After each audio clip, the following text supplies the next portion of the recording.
Hey guys, welcome to another session of Epic 7. This is going to be talking about the balance adjustment preview, or this is a balance adjustment preview for the balance patch that will come in March 18th, Thursday, as you see in the title.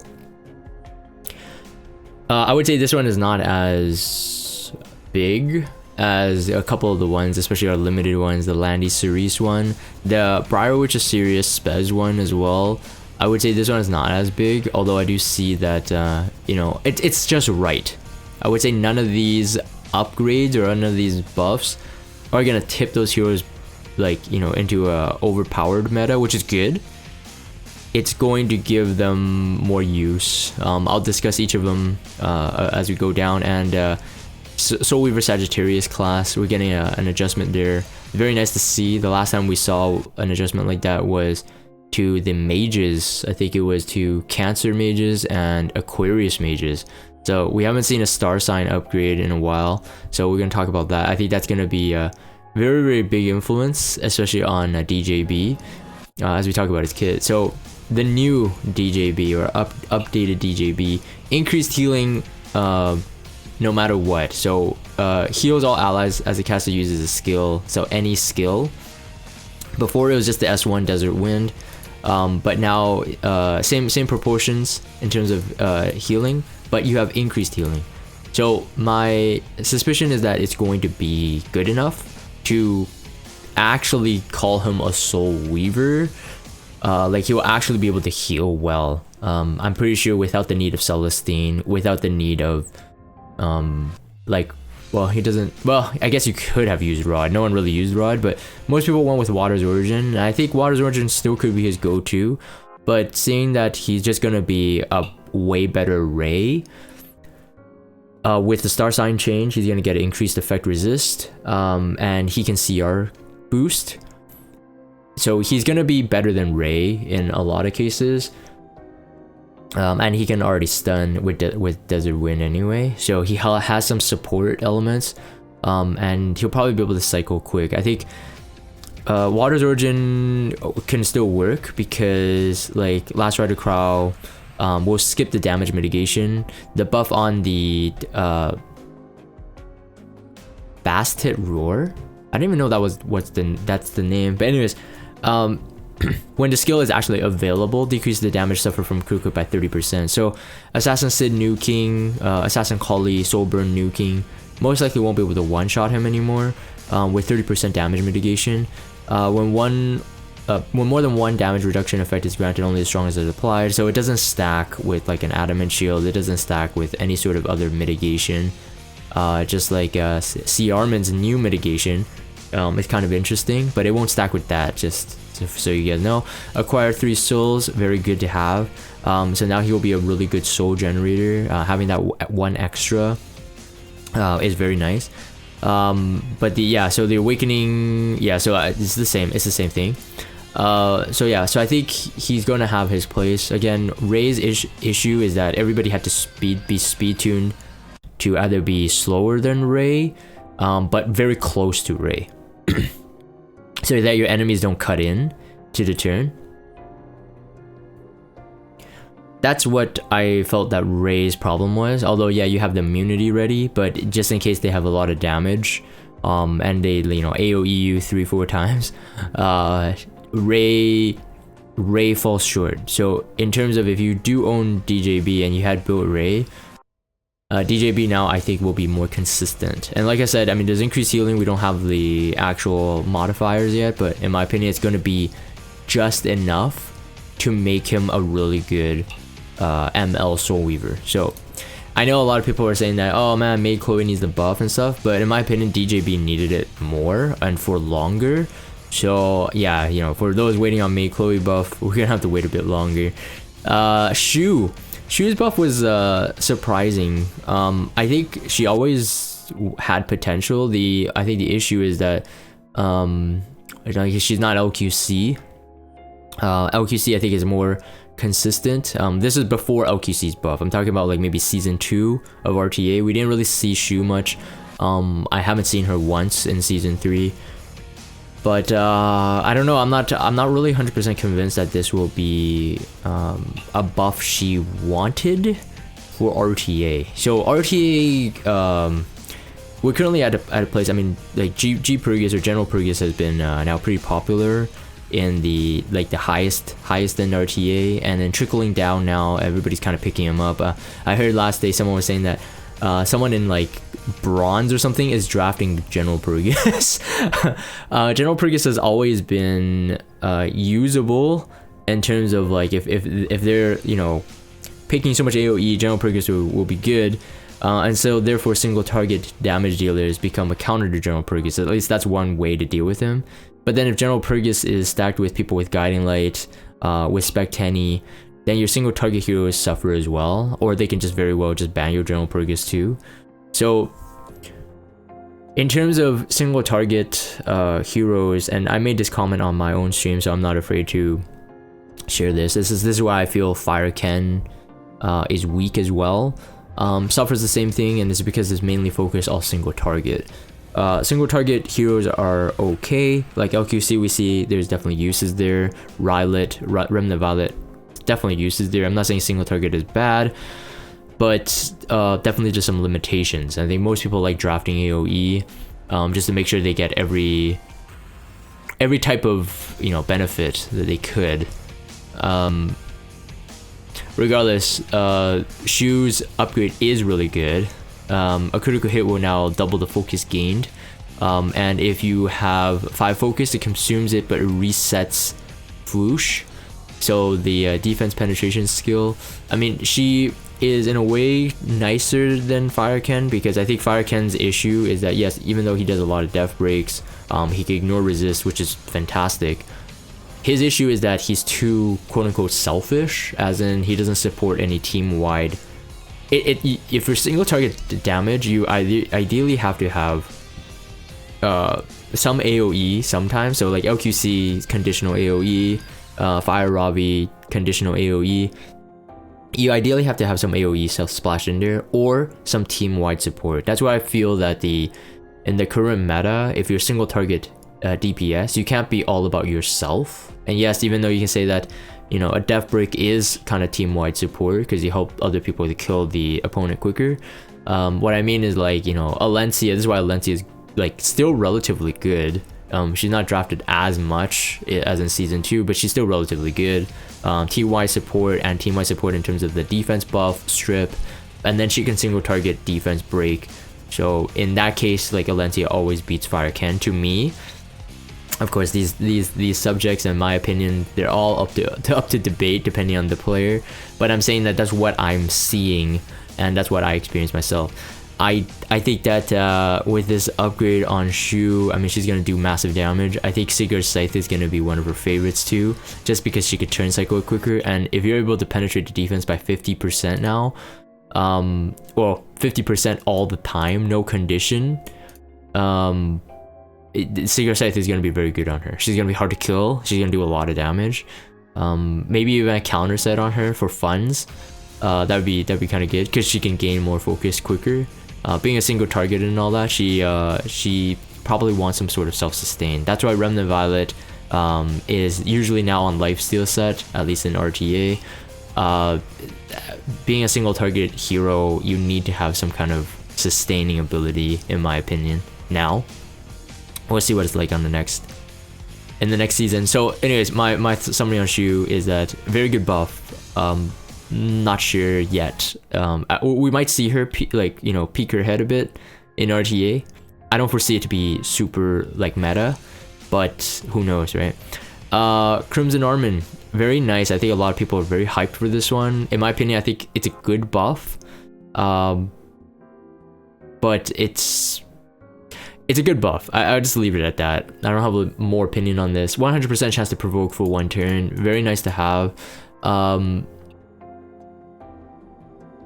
think and in the security state, I'll talk about this first, and I'll talk about like what I think where she's gonna lie. So decrease the damage dealt by all allies by 15%. So not critical hit, but rather like just damage mitigation in general. That's pretty rare. That's very nice to have. It's a very rare skill that we have right now. There's a lot of Adamant Shield reduces critical hit damage, like straight up mitigation. LQC's passive straight up mitigation. We have heroes now like Artemis Shadow, DJB, now with their own self-critical hit damage mitigation. So the only way to have gotten pure, just straight up damage mitigation, not critical hit damage mitigation, was Proof of Valor. Now I know there might be a hero or two I'm missing in my mind that have the ability like that. I guess Green Armin, right? Green Armin has that. And I guess ML Haste too, right? Yeah, ML Haste does too. But this is nice. This is a nice addition. With all the true damage heroes, this is the balance that Crimson Armin needs. Now, again, whether I think that she'll be very, very good in RTA, we'll have to find out. I think she'll definitely probably be a nice hero to have in terms of some RTA fights. I can see it right now. But I think with this straight up mitigation, you can have an additional Aureus holder and have her on Elbrus Ritual Sword, so that she becomes like an annoying sort of FCC. So FCC on Elbrus Ritual Sword, not super popular anymore. Just because like then she loses like outside the barrier, she doesn't bring any more damage mitigation to the team. But since Crimson Armin has a passive damage mitigating skill, like it might be cool to see her as one of those kind of like maybe speed set, maybe counter set. I'm half on that. I think speed set would probably be easier to obtain. It's like a super fast one with Elbrus, and you can constantly provoke your enemies. And again, the idea is like who's gonna keep trying to kill Crimson Armin to stop the provoke from happening when there's other damage threats or something like that. So I think there's a potential for her to be used in RTA. The way this is in terms of the buff. And then of course she brings immunity, she brings invincibility. You can even hold off those skills if that's what you so desire. So I think that's very, very nice. I think Crimson Armin right now is going to be sitting at a really good place. I don't necessarily think that this is going to make her better or worse in the way she's used right now, which often at the most is some kind of offensive PvP fight, like either Arena or Guild War. I don't think this is going to make her better. So the way, if you're using Crimson Armin right now, I don't think this is going to change anything. But you might be able to take her into a bit more fights. But like I said, I think for RTA use, Elbrus Ritual Sword might be a very good experiment, especially with the 100% provoke. Troublemaker CArmin, this is quite a long one here. When it's not the caster's turn, effect chance increased by 20%.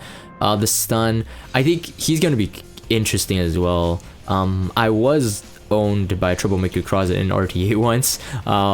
That guy had like a really big brain draft where you think that if you leave the Troublemaker CArmin, you're still fine. But no, I got owned. So I think with this new buff, when it's not a caster's turn, chance increased to 20%. So it's a 60% stun for one turn. That's pretty darn good. So if they hit the backliner, he has that kind of quote unquote the Elbrus thing. So yeah, so he'll counter basically if the backliner is attacked. Increase the combat readiness of caster by 15%. So when receives 40% damage, this is the passive. Only the highest, yeah, so the 40% damage reduction when the ally in the back row is attacked, increase the combat readiness by 15% and then 35% chance to have a counter attack. So that's very nice compared. Oath, it's just acquired soul. So Oath of Protection, just gain acquired soul. Most people do use the Oath of Protection EE. So like a cleanse, a CR boost and stuff. It's very, very nice. So I think you'd see him being like utilized more. I would say more in Guild War. Some people ran him on defense. I don't know. I'm not 100% sure on the defense one yet, but offense, I think he might be a very, very nice damage mitigating knight. Being Dark Elemental too, that's actually pretty good too. He could bait away a lot of stuff. So Kawana being the RGB 4-star that we'll talk about now. Covenant 4-star. So basically what we have changed is that the damage is now speed scaled too. Soul Burn grants an extra turn. The speed scaling, again, we don't know the exact changes right now, but once they release it, it'll be interesting to see how much they're scaling to make her relevant. So in terms of, I think, because of the fire elemental hero niche that she has, granting skill nullifier, now increasing combat readiness. I don't know how. I don't know if she could be used in RTA, like almost at all. So yeah, so in my opinion, I don't know. I don't know if these buffs are like mainly for PvE. And then the combat readiness boost was an interesting one, but does not work for like green expedition. So the Lich expedition 3. So I don't know if anybody in endgame is gonna dust her off, but it is worth noting. I think the dispel 2 buffs before stunning for 1 turn, so changing the debuff stack order, that could potentially, with her speed scaling, could potentially make her like the more reliable. I'm gonna say reliable in the sense of that at least she could potentially strip 2 buffs. Assassin Sid. So Assassin Sid, I mean, not only can he nuke out squishy targets, but he can usually disable if someone is foolish enough not to run immunity. You can push back and silence. But if you strip 2 buffs and you can stun, then that makes her potentially a decent like soft opener, but disabler. But the problem is she's fire. So, and then the fact is that, are you gonna draft her at all? So I don't think in Guild War offense, RTA, I don't think we can really see her much. Maybe in meme territory, but I don't think so. Helga. So Mercenary Helga, I'm gonna take a look at Mercenary Helga more. I've always wanted her to work. I think that all she would really need was some way of self-sustain, either damage reduction or more beefy stats, and she could potentially be a decent hero. Not quite sure looking at the changes here. Are we gonna see her used? I would like to see her used. I would like to see all the specialty change heroes have like some kind of role in the game. It doesn't have to be PvP, but it is good to see, like, you know, Adventurer Roz, F Cleary, Momo, all like very high used. Doris now too, all very high used in like, you know, PvP settings. So it would be good to see. Anyways, regardless, we got to increase damage dealt on attack chain, and again, we don't know the mods there, so that could be promising, but we're not quite sure. The speed rune is now so before it was increases damage dealt by the attack chain by 5%. Now is if an ally all earth elemental heroes increasing combat ranges of all of the ally with the highest attack by 30%. Kind of interesting, but I can see definitely. I mean, she was already decent for PvE. I'm wondering if this is gonna be the case again. Looking at they're really trying to formulate some kind of like team-wide harmony now in a lot of heroes. So not just the Kawana, but the recent haste buff, and I think there was another hero. Can't think of right now off the top of my head, but they decided to go that route as well. So then she becomes like more of a support now, more so than before. But again, sadly, I don't think she's gonna be usable for high-end PvP. So Sun Rune, the after is so 100% chance to increase critical hit chance for the caster for 1 turn when the caster health is 70 or more at the start of the turn. So that's kind of good. That gives her that edge. Originally, you had to keep it at max health, which you know, that obviously was very difficult. Holiday You Fiend's like little, you know, max health gimmick is more useful in the sense that, you know, you could run a barrier, you run on immunity, and you're guaranteed on at least versus green you will miss completely. This was different because it's critical hit chance, which is not super game breaking, by the way. Like, I mean, if you're gonna use it as a DPS, you ideally want your critical hit chance to be high enough anyway. And if it's not high enough, let's say you're taking her with all green elemental heroes, perhaps you're doing some kind of PvE thing versus an ice team, then your critical hit chance, minimally you would want like 85, so then it doesn't matter if it's 100% either. So again, I don't know. I mean, it's not super influential buffs, but yeah, that is what it is. The last things are artifacts and the Star Sign Awakening. So these, I would say the Star Side Awakening is probably the biggest thing for me here in this list. DJ Basar, like I said, I think very, very solid. Everybody else looks okay, but definitely not one of those bigger balance patches. The balance patches, the big ones, the big deal in my opinion is the Sagittarius Soul Weaver change. But anyways, let's talk about the artifact first. So Black Hand of the Goddess increases critical hit chance and the critical hit damage by up to 24% at the start of the battle. Effect 8 decreases by 2.4% every time the caster attacks, down to 12. So I did hear people on my stream saying, oh, this is really good now. I mean, if you want that first initial burst damage, I suppose that's better than nothing. But I realistically, I mean, the problem with crit damage is that you can cap it, and if you're already taking 24% crit chance out of your build to get 100%, let's say you are aiming for 100%, then that 24 crit damage, like, where are you gonna put that 24% crit, right? Like the stats. So if you put that into something else, let's say crit damage, you might cap it too early. That's right. Like, I think if this one, I would be 100% sold on this one if it was like 20% increased damage. So kind of like a portrait, or 16% increased damage. So kind of like Tonfa, but have the crit chance.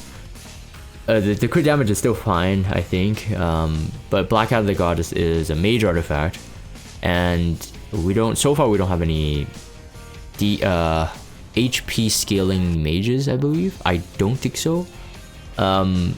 If it were to be the case in the future that there's an HP scaling mage DPS, I would maybe look into this one more, because then you can put those 24% crit rate and crit damage stats into like HP or something else, right? Regardless, I mean, you could put like that 24% crit chance into attack, which could make a really big difference too. But I'm just thinking that, I mean, this artifact is nice to see them kind of revive some of these old artifacts that was completely useless. No one really ever does it, ever uses it. It's good to see them kind of change it, try to. I can't foresee this being something that is a must-have. I just think mages are too utility, either in support or in their own damage, to use something like this artifact. That whittles down over time. So we're talking about like in PvE settings, this artifact is going to be pretty crappy, because you will eventually go down to only 12% crit damage, 12% crit rate. So unless you're over capping the crit already to compensate for the 12%, your builds are going to be kind of scuffed anyway. Why not just get gear, like why enhance this artifact? Like that's my point. And then in PvP settings, like I said, for burst damage, potentially, if you're really trying to hit that, but I don't know if that 24% more crit damage will make or break your draft, your team, and your hero. I'm not quite sure. So I don't think the artifact is going to be influential. We could definitely just forget about that buff even actually happening. That's how little I think that matters. Eternus as well, increase combat race by the caster by 12% when a debuff ally except the caster starts a turn. So I mean, I can see this potentially being used. Right now, I can't imagine where though. Like, I'd still probably go with I don't know. I think there are better Soul Weaver artifacts than Eternus. With this buff though, this could be potentially used in some form of PvE, where you can calculate turn order easier, or you can predict it easier. In something like an RTA, you probably would never want a Soul Weaver to have this on, because you would never know what you have to ban. So you never know how many debuffs they use, and the opponent can choose to hold on debuffs on a turn where you don't want them to hold it. So it's just like Eternus becomes, again, I think PvE artifact at the most. But like, again, the question is like, why would anybody be maxing this? Another potential at the most could be, I don't know, it's kind of weird. So the problem with this is that, like, let's say you're using this against a offensive fight AI, You have a Soul Weaver, and your Soul Weaver is quote unquote slower than your teammates, so you're hoping that they get debuffed, they have a turn, and then you get a CR boost, and then you can cleanse them or something like that. I don't see how that works, because then you already waste a turn on maybe, let's say, your DPS or your tank or something that they're debuffed, right? Let's say they have the Abyssal Crown, they got Abyssal Crown, but your Soul Weaver is slower than them. And you're kind of just sitting there wasting a turn. So did he turn his help? No, because your Soul Weaver naturally got the turn after the DPS or your Knight or whatever. So you would cleanse maybe the remaining stuff, but then you didn't need this to do that, right? Could have used your Maja Staff to protect your healer and increase the healing effectiveness. You could have used anything else really. So yeah, again, the question is just like, I've seen it, like I've done account reviews where I've seen people actually use it, and I've always questioned it, but at the time it's just like, oh yeah, I guess it can work, but it still wouldn't be my go-to. So definitely if you're watching this and you wanna look into Eternus, I probably wouldn't recommend it until someone's really figured out the mechanics. I can't work it out in my head until I actually put it into practice. But from my feeling, I don't think it's gonna really do much. So this is cool. We haven't seen any changes in stats and awakening since I think there was a mage patch where like Basar got like upgraded speed, Oxalot's got upgraded speed, I think like Fire Tenny got upgraded speed or something like that. I think it was just speed for a lot of mages. I think that like it's been so long now, at least over a year. It's good to see this, that they're still really willing to rework from like the core level at the stat, just to readjust to make things a bit more balanced. So I know that a lot of people are saying that this still doesn't make Sagittarius Soul Weavers better, since they're still really squishy. I do agree. At the same time though, the effect resistance is nice to have. 18% is still nice. I mean, 18% could be put into your bulky stats. So in a way, it worked out okay. The 6% attack awakening is still there. So still having a sort of a useless awakening there, but I'm okay with the diversity of Soul Weavers in terms of like our bulky tanky type of Soul Weavers, like the Pisces and Cancer, so Ruel, Rowana, Destina, Angelica. Those kind can remain bulky. I think it's cool. And then we got the really fast ones like Ray, Singelica. Very, very cool. I mean, this doesn't really set Sagittarius apart from the other Soul Weavers, but I think it definitely makes them a bit more usable. Although, again, like I said, I do understand the lack of bulk comment. It is more surprising that, I mean, look at their health, man. 4,300, that's ridiculously low. That's like a major level, like a low HP mage. But let's move on. So the defense, of course, is high on Sagittarius, so that's kind of good. That's where they have their benefit from. But attack is now 948. So Desert Jewel Basar, I think, really gets a huge increase in the star sign change. Tamarine, based on the PvE content we have to take on, I mean, every bit helps. So effect resistance, like I said, you put it into effect resistance, at least it's not attack. You can put more of your gear stats into bulk or speed or whatever you need for your Tamarine, so I think that's good. But DJB, I think, getting the best here. If you have a triple S DJ Basar, then you have even more effect resistance, so it definitely makes him that viable cleanser that I talked about when we were talking about his dev buff. But because he does have attack, scaling, heal as well, or partially, 948 of course is better than 932. We can continue moving on. So Soul Weaver for the 4-star Blaze Dingo is the only one affected here. Although he loses 9% attack from his awakening, gaining that 18% effect resist, he still has 880. So that kind of tune is better than actually the awakening before. Although people can say that, oh, it doesn't look, the OCD kicks in when they want perfect stats. The effect resistance is 18, it's always going to be, but he is a Soul Weaver, so he has that utility as well. So I guess that, have an 18% chance to potentially resist some kind of debuff is better than not having it, maybe. But yeah, 880, so he gets an attack buff. And then we have this is something that I had to look into the hero journal just to make sure I didn't see or read incorrectly. There might be other cases. I don't know if you guys realize this, but it only occurred to me now that you can have same star level, so 3-star. You can have the same class, Soul Weaver, and the same star sign, but then have different stats. Did you guys know that? This is the first time that it came across to me. I wouldn't have actually really figured this out until I saw these two side by side. So there is no passive. I haven't double checked. There's no passive on Rec Room Roar to give her those stats. It's not like Gunther or anything. So that's very odd that she has higher base stats than, and Rec Room Roar is a 3-star. So she has higher base stats than a regular RGB Sagittarius Soul Weaver. Unless I missed something, I really try to look into this. Let me know in the comments down below, what do you guys think this is? Because then hopefully that's not a pattern that they'll continue on with, because otherwise a lot of the assumptions when we're talking about builds, like we see like a new hero release, it's like, oh, they're a Sagittarius, and then you can kind of like mock up your build.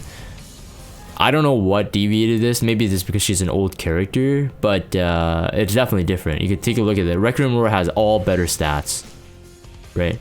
Better speed, better HP, better attack, better defense. Crit rate, crit damage is the same, but everything else is better. It's like she's a 4-star, but then she's not, because it doesn't share Blaze Dingo's stats.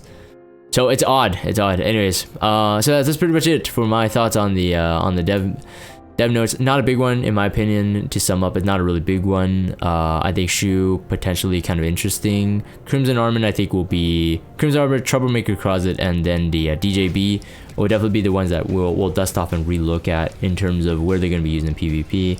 The 2 artifacts, I don't really think that it really matters, and the star sign changes. But anyways, that's it for this one. If you guys have Discord, check out the Discord server. Follow me on Twitter, subscribe to YouTube if you haven't. As always, thank you guys for watching, and I will see you guys next time.